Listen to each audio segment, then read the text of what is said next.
2019-33128 dari kelas 4I, Program Studi Pendidikan Guru Sekolah Dasar Fakultas Keguruan dan Ilmu Pendidikan Universitas Muria Kudus.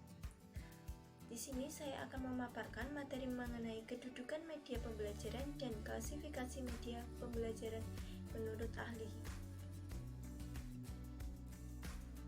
Topik yang akan kita bahas yaitu ada dua. Yang pertama, kedudukan media pembelajaran.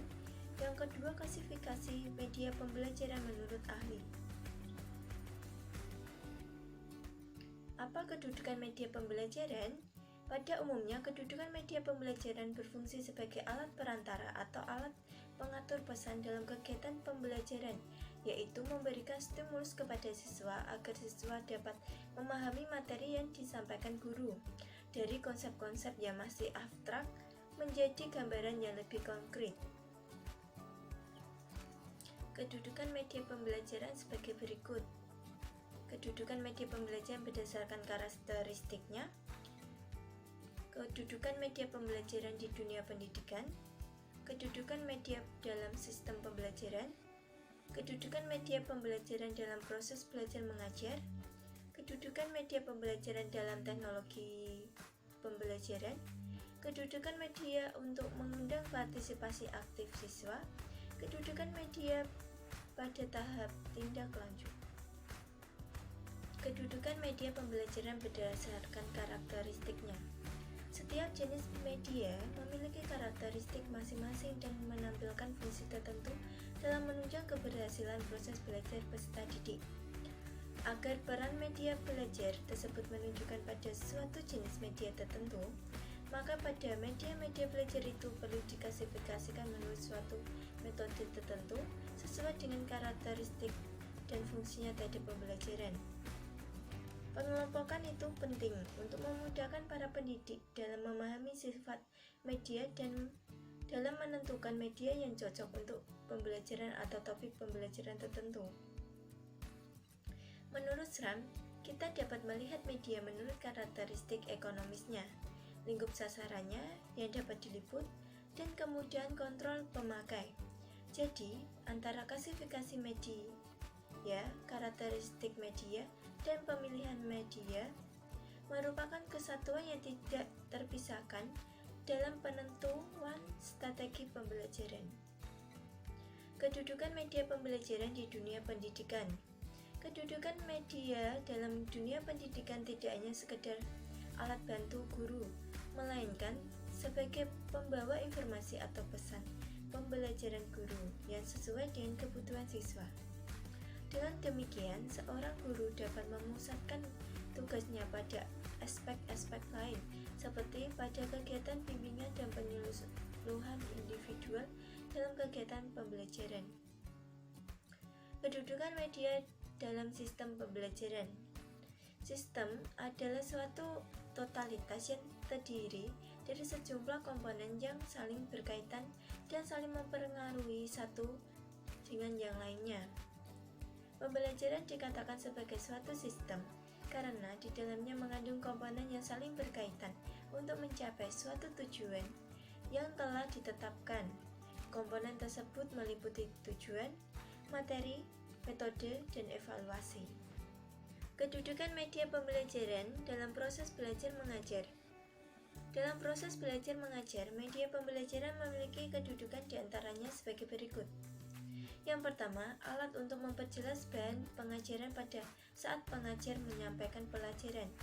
Yang kedua, alat untuk mengangkat atau menimbulkan persoalan untuk dikaji lebih lanjut dan dipecahkan oleh siswa. Dalam proses belajarnya dan pengajar bisa menempatkan media sebagai sumber pertanyaan atau stimulus belajar siswa. Yang ketiga, sumber belajar bagi siswa. Yang terakhir yaitu alat untuk mempertinggi proses interaksi guru dengan siswa dan interaksi siswa dengan lingkungan sehingga mempertinggi kualitas proses belajar mengajar.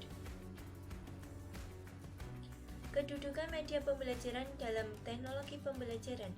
Dalam teknologi pembelajaran, media memiliki multi makna, baik dilihat secara terbatas maupun secara luas.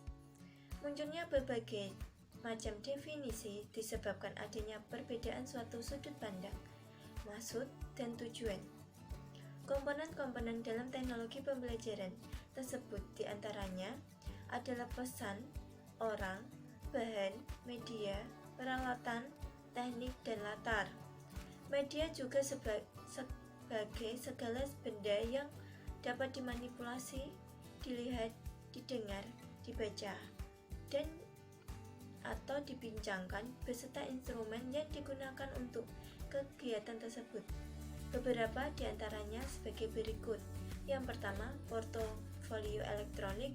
Yang kedua, teknologi untuk pembelajaran tematik. Yang terakhir yaitu pembelajaran jarak jauh. Kedudukan media untuk mengundang partisipasi.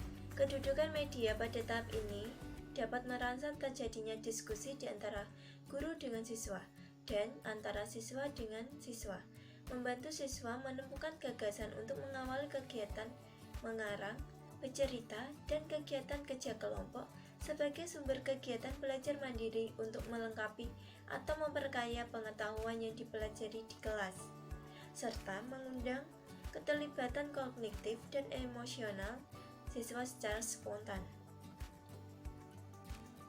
Kedudukan media pada tahap tindak lanjut.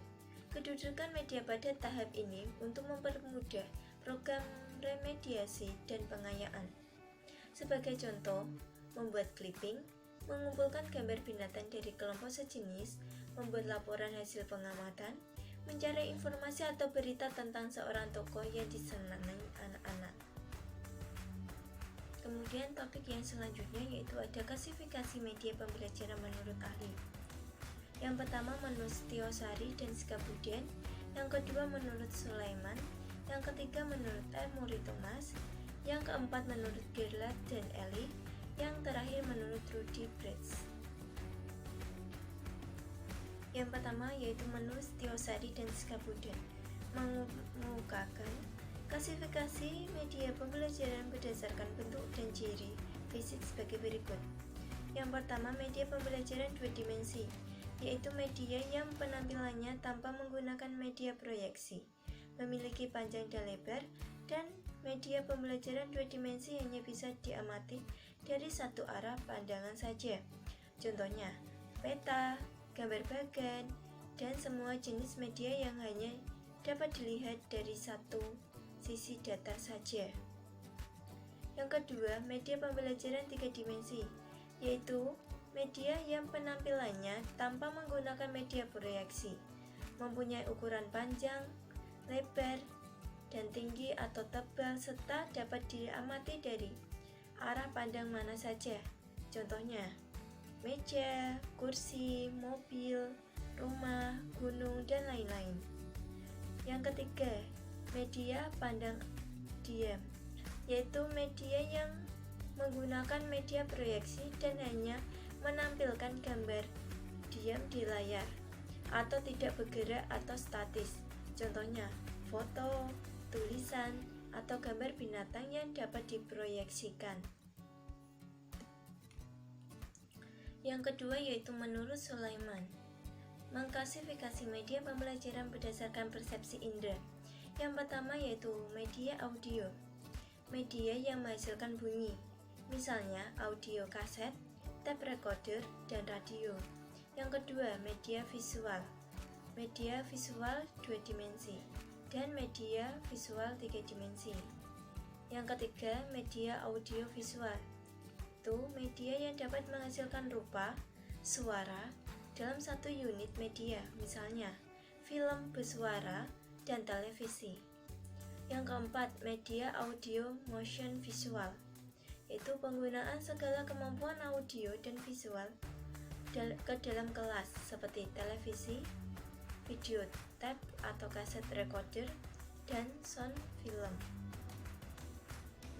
Yang kelima, media audio still visual, yaitu media lengkap kecuali penampilannya motion atau gerakannya tidak ada, seperti sound film strip, sound slide, dan rekaman still pada televisi.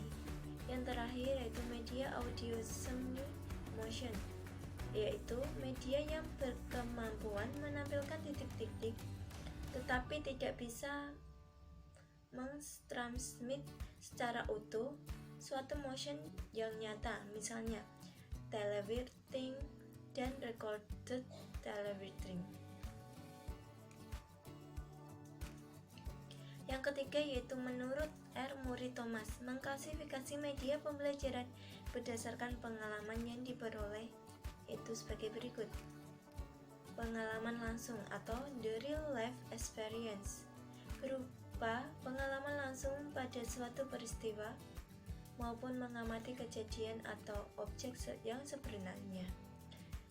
Kemudian pengalaman tiruan atau the substitute of the real experience berupa tiruan atau model dari objek yang atau benda yang berwujud model tiruan. Tiruan dari situasi melalui dramatisasi atau sandiwara dan berbagai rekaman atau objek atau kejadian. Kemudian pengalaman dari kata-kata atau word only berupa kata-kata lisan yang diucapkan, rekaman kata-kata dari media perekam, dan kata-kata yang ditulis maupun dicetak.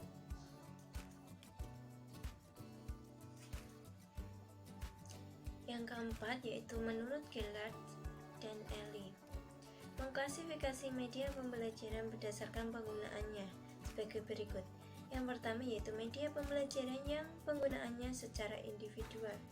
Contohnya laboratorium bahasa, IPA, IPS, serta laboratorium pusat sumber belajar. Yang kedua, media pembelajaran yang penggunaannya secara kelompok. Contohnya film atau slide. Yang ketiga, media pembelajaran yang penggunaannya secara massal, contohnya televisi, radio, dan lain-lain. Yang kelima yaitu menurut Rudy Bretz, mengklasifikasi media pembelajaran berdasarkan unsur pokoknya. Ia mengklasifikasikan berdasarkan suara, visual atau gambar, garis dan simbol, serta gerak. Ia juga membedakan antara media siar atau telecommunication dan media rekam atau recording. Menurut taksonomi Bretz, dikelompokkan menjadi 8 bagian sebagai berikut. Yang pertama, media audio visual gerak. Yang kedua, media audio visual diam. Yang ketiga, media audio semi gerak. Yang keempat, media visual gerak. Yang kelima, media visual diam. Yang keenam, media semi gerak. Yang ketujuh, media audio.